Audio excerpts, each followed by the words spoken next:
ఛత్రపతి శివాజీ జన్నత్ చేరుకున్నారు జనాబ్.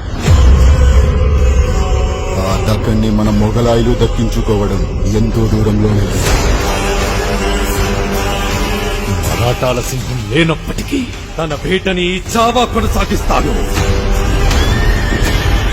మరాఠా సామ్రాజ్యానికి వ్యతిరేకంగా ఎవ్వడు ఆలోచించినా చీల్చి చెండాడుతాను.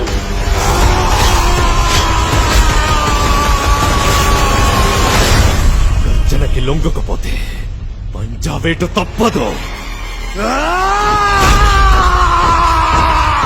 ఛత్రపతి సంభాజీ మహారాజ్ కీ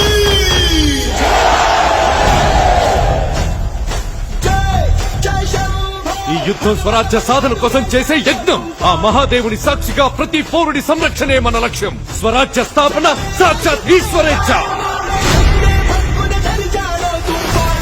మేము ఔరంగజేబును కలవడానికి వెళ్తున్నాం. కళ్లల్లో కించిత్ చింత కూడా లేదు. భోన్స్లే వంశంలోని ప్రతి మగవారు ప్రళయంతో సమానం. పర్వతాలే అడ్డుకోలేని ధాటిని కంకర్రాలేం చేస్తారు.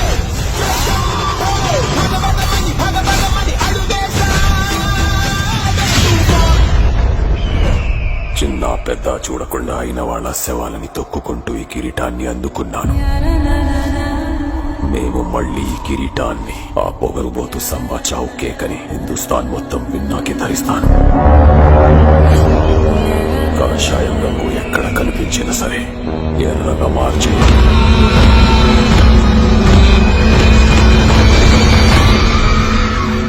సమయం ఆసన్నమైంది. మెరుపు దాడి చేద్దాం. ఔరంగు నిరంకుశత్వాన్ని కాల్చి బూడిద చేద్దాం.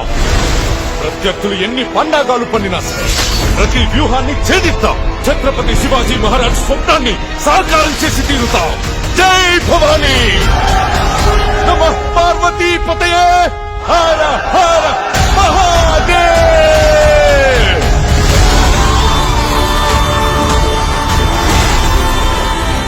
సమగ్ర మరాఠా సామ్రాజ్యంతో పాటు నేను కూడా ఎదురు చూస్తోంది ఈ రోజు కోసం. మీ నమ్మకం మాకు తోడుంటే యుద్ధం కూడా అవసరమే.